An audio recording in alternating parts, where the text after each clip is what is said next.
gavumenti okukkiriza abantu okuddamu okukungaana basinze Katonda waabwe. Amasinzizo ag'enjawulo gongedde amaanyi naddala mu kiseera kino ng'omuwendo gw'abalina okusaba gwayongerwako okuva ku bantu 7 okutuuka ku 2.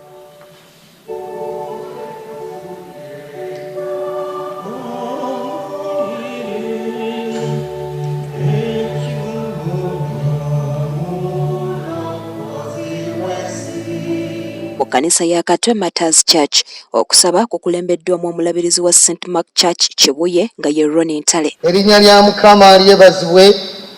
Mukama mulungi ekiseera kyonna katugatte engalo nga tumwebaza kubanga atukoze obulungi obutagambika.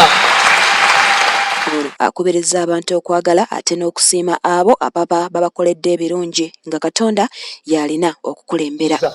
Wali ojjukidde ku bantu abakwata ku mukono, wali olowoozezzaako ku bantu abakulembera, gwali wanayo ng'olina omukyalo omulungi, wali ojjukidde ku muntu yakulabira omukyalo oyo, ali wano ng'olina omulimu omulungi, wali ojjukidde ani yakuteerawo ng'eraga nti waliwo eyanjiirawo omubiri, wali ojjukidde yakuyiirawo omubiri ne bakuwa omulimu ogwo.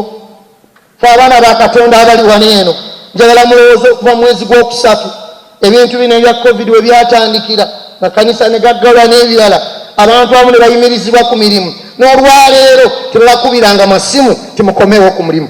Wali ojjukidde ani gwe yakuteerawo omubiri n'osigaza omulimu?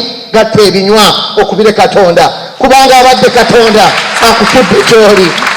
Okusinziira ku mubuulizi Ntale, ebizibu ebimu bimanyi okukomawo mu bulamu bw'abantu olw'okuba balemererwa okwebaza abo ababakoledde ebirungi. Ebintu bitandise okutabuka, waliyo obugenge waganda okukomawo okwebaza. Obugenge bugolokoka mpola ne bumera buto, buli obwali buwonye ne bumera buto lwa buteebaza. Muyiga okwebaza mu makungula gano aga 2.